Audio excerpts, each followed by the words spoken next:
years. But along that way, I picked up the love for playing basketball, and I love basketball. But when you start out at a school and you're playing, and then you leave and you go to another school, it's not necessarily the easiest to either get on that team or be accepted by that new group. And so there were times, even though I loved basketball and I was very, very good at it, I might not have got an opportunity to be on that team. So, coming up, I was actually cut a few times from several teams. But guess what? Because I love the game of basketball, I kept doing drills. Like he would say you would do drills. I had all kind of basketball drills that I would do. I would shoot 75 to 80 jump shots a day just because I enjoyed practicing basketball. And my 11th grade year, junior year in high school, I did not make the basketball team. I was devastated because mainly at that time they were looking for big guys. And at that time I was only like 4 feet 10 inches, and I was fast, and I could get recruited out of high school or whatever, but I still loved the game of basketball. So I kept practicing, shooting jump shots. Coach Kirk is my cousin, so he and I would actually watch video of my favorite basketball players. I used to love a basketball player with the Phoenix Suns called Kevin Johnson. And I would watch Kevin Johnson on that VCR, and I would go out in the driveway on the basketball court and practice stuff exactly like he would do. And after a while, people were like, man, you kind of remind me of Kevin Johnson. And so I graduated from high school. I didn't get recruited. I moved to Pensacola, and the state college there had a tryout. And on the day of the tryout, it was a tropical storm coming directly through Pensacola. And I said, you know what? I will not be stopped. So I actually was surprised that anybody was there at the gym, and the coach was shocked. He was like, oh my God, you came out in the middle of a tropical storm to try out for my team. I was like, yes sir, because I love the game of basketball. So he said, all right, let me see what you got. And he handed me a ball, and there were 2 or 3 other players there. And I trained so much when I was younger that it was just instinctual. I don't want to brag, but I destroyed this guy.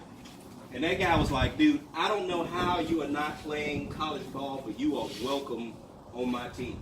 And so I was able to realize my dream of actually playing college ball. I got to travel with the team. I was on the scout team.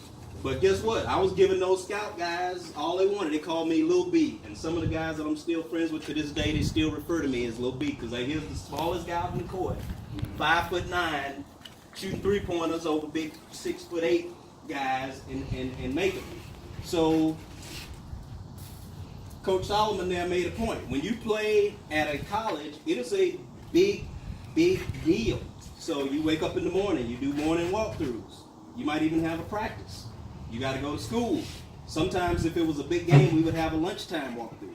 Then you're going to practice after the game. Then you got to travel. So for me, it became not to be as fun because of that, but I had other interests. So that's actually how I ended up in this. I've always had a fascination with the Air Force, airplanes, and computers. So that's what I do in the Air Force. I'm actually a cybersecurity person. I keep people from hacking into military networks. And so the same attitude that I took towards playing basketball, which was practicing, learning my craft, seeking out elders that had some type of success and asking them questions, picking their brain, just like you was asking questions of Coach Solomon there.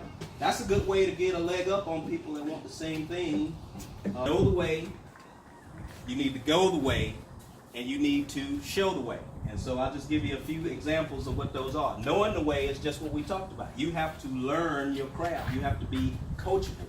So when people like Coach Kirk, Coach Solomon, or our man Coach Black was here showing you things, they don't have anything to gain by showing you those things other than they enjoy helping people achieve their goals. So given that opportunity, that's an opportunity for you to listen and learn, because there are other kids that also want to play football that are not getting that information. And that information will help you. One of the things I learned when I went to PJC and I played against the guys that were on my team that had been recruited by, we had a guy that was recruited by Georgia. We had a guy that was recruited by Alabama. We had a guy that was recruited as a defensive end to play at Arkansas. This guy was 6'8", 250, and every bit as fast as I was.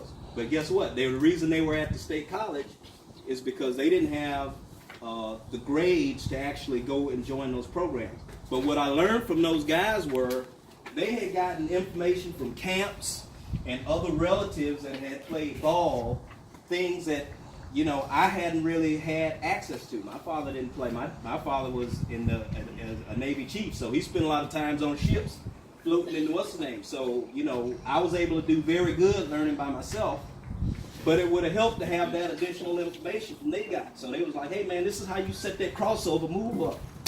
If you got him in a closed room and said, Mr. Curry, I would never tell anybody what you told me, he'll say things like, well, you know, if you do this with this body part and that body part, you're going to hit a lot more shots. So going the way means collecting all the information you can. Like I say, Coach Kirk and I used to watch, at the time we didn't have YouTube, we had VHS tapes. We would record games and watch the players and then go out and go the way by imitating what they do.